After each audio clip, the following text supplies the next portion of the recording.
አሰላሙ አለይኩም ወራህመቱላሂ ወበረካቱ።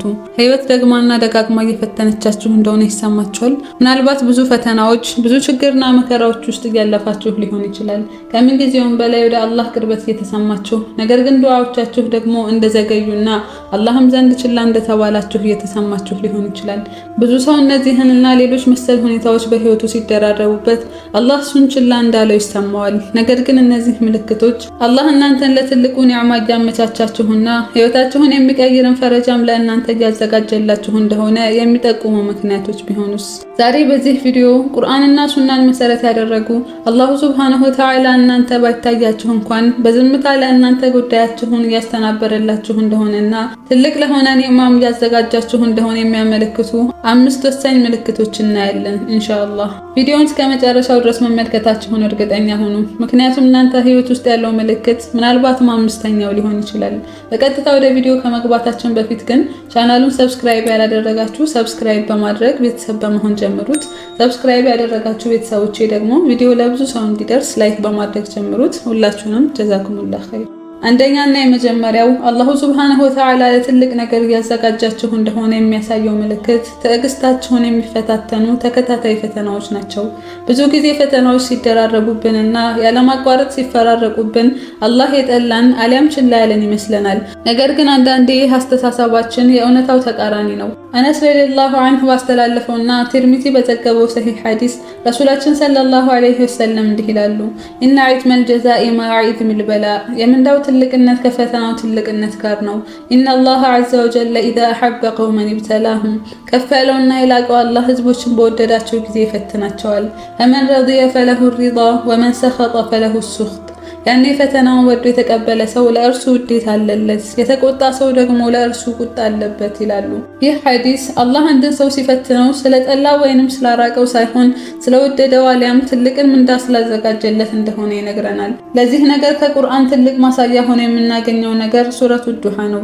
አላሁ ሱብሃነሁ ወተዓላ ረሱላችንን ሰለላሁ ዐለይሂ ወሰለም ለረጅም ጊዜ ዋህይ ማውረድን አቋርጦባቸው ከቆየና እሳቸውን በጣም በጭንቀትና በሐዘን ከቆዩ በኋላ ያወረደላቸው ሱረቱ ዱሃን ነበር።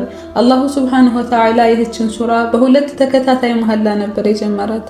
እንዲህም አለ፣ ወዱሃ፣ በረፋድ ወቅት እምላለሁ፣ ወለይሊ ኢዛ ሰጃ፣ በሌሊቱም ጸጥ ባለ ጊዜ በእርሱም እምላለሁ ካለ በኋላ ማ ወዳዐከ ረቡከ ወማ ቀላ፣ ጌታህ አላሰናበተህም አልጠላህምም በማለት ያ የፈተና ወቅት ያለፈባቸው ስለጠላቸው አሊያም ስላራቃቸው አለመሆኑን ገለጸላቸው።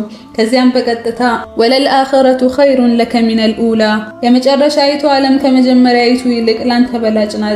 ወለሰውፈ ዩዕጢከ ረቡከ ፈተርዳ፣ ጌታህም ወደፊት ብዙን ስጦታ በእርግጥ ይሰጥሃል ትደሰታለህም በማለት ከዛ ፈተና በኋላ ለሳቸው የተዘጋጀ ትልቅ ስጦታን በመስጠትም አበሰራቸው። ሱብሃንአላህ። ይህም የፈተናዎች መደራረብ ለዛ ሰው አንዳች ትልቅ ኒዕማን ከአላህ እየተዘጋጀለት ለመሆኑ ማሳያ ይሆናል። እናም ቤተሰቦቼ ፈተናችሁ ሲደራረብና ያለማቋረጥም ሲከታተልባችሁ አላህ ዘንድ የተወደዳችሁ መሆኑንና ከእርሱ ዘንድ ትልቅ ኒዕማም እየተዘጋጀላችሁ መሆኑን ልብ በሉ። ፈተናዎቻችሁን አትጥሏቸው፣ ከአላህ ጋርም አትቀያየሙ። መን ረዲየ ፈለሁ ሪዳ፣ ፈተናውን ወዶ የተቀበለ ለእርሱ ከአላህ ውዴታ አለለት እንደተባለው እነዛን ፈተናዎች በትዕግስት በማሳለፍ የአላህን ውዴታ ፈልጉበት። ሁለተኛው ምልክት በህይወታችሁ ውስጥ ያሉ አላስፈላጊ ነገሮችን መተው ትጀምራላችሁ። አላህ አንድን ሰው ለትልቅ ኒዕማ እያመቻቸው እንደሆነ ከሚያሳዩ ግልጽ ምልክቶች ሌላኛው ወደ ኋላ የሚጎትቱትና ምንም ጥቅም የማይሰጡትን ነገር ግን የሙጥኝ ብሎ የያዛቸውን ነገሮች መልቀቅ መጀመሩ ነው። መርዛማ የሆኑ ግንኙነቶችና ሰዎች ሊሆኑ ይችላሉ። መጥፎ ልማዶች ሊሆኑ ይችላሉ። በሚገርም ሁኔታ የማይመጥኑን ዊርድ ግቦቻችን እንኳን ሊሆኑ ይችላሉ። እነዚህን ነገሮች መተውና ከእነሱ ጋር መለያየት በጣም ከባድ ህመም ሊኖረው ይችላል። ነገር ግን እኛ ማደግን ከፈለግን የግድ እነሱን ትተን መሄድ ይኖርብናል። አላሁ ሱብሃነሁ ወተዓላ በሱረቱል በቀራ 216ኛው አንቀጽ ላይ ወዐሳ አን ተክረሁ ሸይአን ወሁወ ኸይሩን ለኩም ወዐሳ አን ቱሒቡ ሸይአን ወሁወ ሸሩን ለኩም ወላሁ የዕለሙ ወአንቱም ላ ተዕለሙን፣ አንዳች ነገር እርሱ ለእናንተ የበለጠ ሲሆን የምትጠሉት መሆናችሁ ተረጋገጠ፣ አንዳችንም ነገር እርሱ ለእናንተ መጥፎ ሲሆን የምትወዱት መሆናችሁ ተረጋገጠ፣ አላህም የሚሻላችሁን ያውቃል እናንተ ግን አታውቁም ይለናል። በእርግጥ የተላመዱትን ነገር መልቀቅ ቀላል አይደለም፣ ያ ነገር መጥፎ እንደሆነ ብናውቅ እንኳን። ነገር ግን የግድ እነዛን ነገሮች ከራሳችን ላይ ማስወገድ ይኖርብናል። እናም አላሁ ሱብሓነሁ ወተዓላ ደግሞ ለትልቅ ነገር ሲያዘጋጀን ከነዛ ነገሮች ለመላቀቅ መንገዱን ያቀልልናል። እነዛ በህይወታችን ውስጥ እንደ መርዝ የነበሩ ሰዎች እኛን የጎዱን መስሏቸው ጥለውን ይሄዳሉ። ምናልባትም በሰዓቱ እናዝናለን። ነገር ግን የሆነ ቀን የነዛ ሰዎች መሄድ ምን ያህል ለእኛ መልካም እንደነበር እንረዳለን። የለመድናቸውንና እንዳናድግ ወጥረው የያዙን ምቾቶቻችን አሊያም ደግሞ መጥፎ ልማዶቻችንም አንድ ከባድ የፈተና ወቅት ይመጣና ድምጥማጣቸውን ያጠፋቸዋል። እኛ በሰዓቱ የተጎዳን ይመስለናል። ነገር ግን ያ ወቅት ወደፊታችንን ምን ያህል ብሩህ እንዳደረገው የምንረዳበት ጊዜ ይኖራል። በቃ አንዳንዴ በጣም ብዙ ኃላፊነቶች ይደራረቡብንና ከጎናችን የሚያግዘን ሰው እናጣለን። እናም ያ አላህ ምን ነው ብቻዬን ተውከኝ እንላለን። ነገር ግን አንድ ቀን እነዛ ድርብርብ ኃላፊነቶች ምን ያህል ትልቅና የማይነቀነቅ ማንነትን በውስጣችን እንደገነቡ ይታወቀናል። በቃ በዚህ መልክ አላሁ ሱብሓነሁ ወተዓላ ህይወታችንን ካላስፈላጊ መርዛማ ነገሮች ሁሉ እያጸዳ ቦታውን ለትልልቅ ውድ ነገሮች ያዘጋጀዋል። ሱብሃንአላህ። ሶስተኛው የማይናወጥ ትዕግስትና ጽናት ነው። ሌላኛው አላሁ ሱብሓነሁ ወተዓላ ለትልቅ ነገር እያዘጋጀን እንደሆነ የሚያመለክተን ምልክት በውስጣችን ያለው ትዕግስትና ጽናት ፍጹም ሲጠነክር ይሰማናል፣ በትልልቅ ፈተናዎች ጭምር ፊት። ከዚህ በፊት በነበረን ማንነት ላይ ይህ ፈተና ቢመጣ አቋቋመዋለሁ ብለን የማናስበውን ፈተና ሳይቀር ቀና ብለን በጽናት የምናልፍበትን አቅም አላህ ይሰጠናል። ይህ ትዕግስት ዝም ብሎ ነገራቶችን በዝምታ ማሳለፍ ብቻ አይደለም፣ ነገር ግን የአላህን እቅድና ውሳኔዎች ከልብ ማመን ነው። እሱ በእነዚህ ከባባድ ሁኔታዎች ውስጥ እንኳን ወደ ተሻለ መንገድ እየመራን እንደሆነ መቀበል ነው። ትዕግስት ለአንድ ነገር ብቻ ሳይሆን በጣም ለብዙ ኸይር ነገራቶች መምጣት ምልክት ነው። አላሁ ሱብሓነሁ ወተዓላ በቁርአኑ በሱረቱል በቀራ ከአንቀጽ 155 እስከ 157 ድረስ ባሉት አያቶች ትዕግስተኞችን ሲያበስራቸው እንዲህ ይላል: ወለነብሉወነኩም ቢሸይኢን ሚነል ኸውፊ ወልጁዕ ወነቅሲን ሚነል አምዋሊ ወልአንፉሲ ወተመራት ወበሽሪ ሷቢሪን። ከፍርሃትና ከረሃብን በጥቂት ነገር ከገንዘቦችና ከነፍሶችም ከፍራፍሬዎችን በመቀነስ በእርግጥ እንሞክራቸዋለን። ታጋሾችንም አበስራቸው። አለዚነ ኢዛ አሷበትሁም ሙሲበቱን ቃሉ ኢና ሊላሂ ወኢና ኢለይሂ ራጂዑን። እነዚያ መከራ በነካቻቸው ጊዜ እኛ ለአላህ ነን እኛም ወደሱ ተመላሾች ነን የሚሉትን አበስር። ኡላኢከ ዐለይሂም ሰለዋቱን ሚን ረቢሂም ወረሕመህ ወኡላኢከ ሁሙል ሙህተዱን። እነዚያ በእነርሱ ላይ ከጌታቸው የሆኑ ምህረቶች ችሮታዎችም አሉ፣ እነርሱ ወደ እውነት ተመሪዎቹ ናቸው ይለናል። እነዚህ ታጋሽ ሰዎች አላሁ ሱብሓነሁ ወተዓላ 157ኛው አንቀጽ ላይ ብቻ 3 ትልልቅ ነገሮችን ቃል ገብቶላቸዋል። ከጌታቸው የሆነ ንዝነት፣ ከጌታቸው የሆኑ ችሮታዎችና ከእርሱም የሆነ ወደ እውነት መመራትን አጽድቆላቸዋል። በአላህ ይሁንባቸው። እነዚህ 3 ነገሮች አብረውት የሆነ ሰው ምን አጣ? ሱብሃንአላህ። ረሱላችን ሰለላሁ ዐለይሂ ወሰለም አንድ ሰው ከትዕግስት የበለጠ የሆነን ነገር ሊሰጥ አይችልም ያሉትም ለዚህ ይመስላል። እናም ቤተሰቦች በህይወታችሁ ፈተናዎች ሲፈራረቁና ራሳችሁን ደግሞ የማይናወጥ ትዕግስትና ጽናት ተላብሶ ካገኛችሁት ከአላህ ዘንድ የተዘጋጀላችሁ አንዳች ትልቅ ስጦታ መኖሩን ልትረዱ ይገባል። አራተኛው እናንተን ወደ ተሻለ ነገር በሚያነሳሷችሁ ሰዎች ትከበባላችሁ። አንዳንዴ አላሁ ሱብሓነሁ ወተዓላ ከቸርነቱ የሆኑ አንዳንድ ሰዎችን ወደ ህይወታችሁ ይልካል።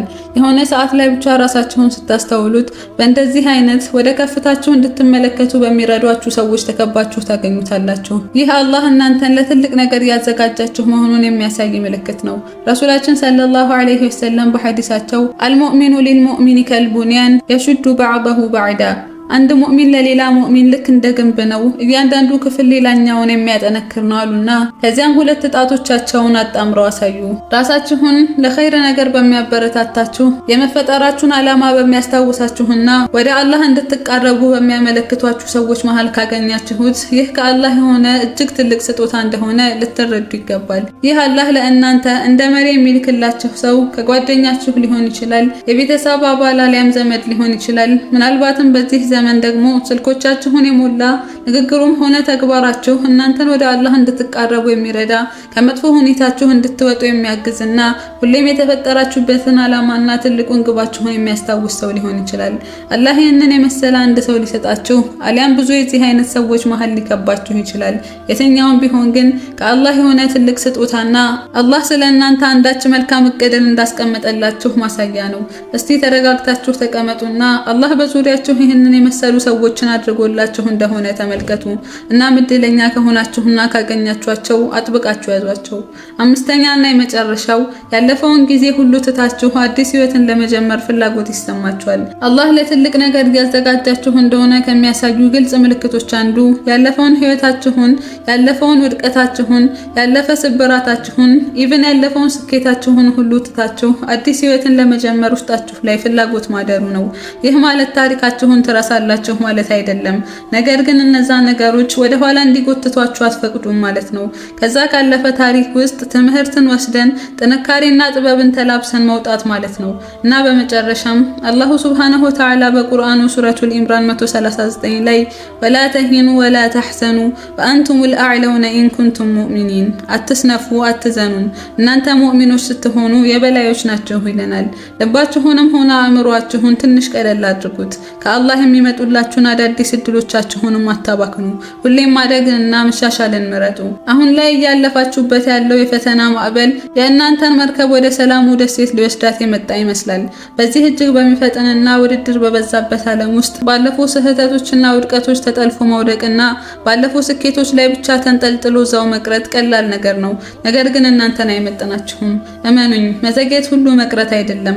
ፈተና ሁሉ ቅጣት አይደለም። ከባድ ጊዜዎች ሁሉ የህይወት ማብቂያ አይደሉም። ዱዓ ማድረጋችሁን ቀጥሉ። ትዕግስት ማድረጋችሁን ቀጥሉ። የአላህን እቅዶች ማመናችሁንም ቀጥሉ። ምክንያቱም አላህ እንዲህ በሩን በከፈተላችሁ ጊዜ ማንም ሰው ሊዘጋው አይችልም። ያ ሐዩ ያ ቀዩም ቢረሕመቲከ ነስተጊት አስሊህ ለና ሽኡነና ኩለህ ወላ ተኪልና ኢላ አንፉሲና ጠርፈተ ዐይን ያ ረበል ዓለሚን። ቻናላችንን ሰብስክራይብ ማድረግ እንዳትረሱ። መሰል ጠቃሚ ቪዲዮዎችን እየሰራን ወደ እናንተ እናደርስላችኋለን ኢንሻአላህ። ቪዲዮን ከወደዳችሁት ላይክ አድርጉት። ይጠቅማል ብላችሁ ካሰባችሁ ደግሞ ሼር አድርጉት። አሰላሙ አለይኩም ወራህመቱላሂ ወበረካቱ።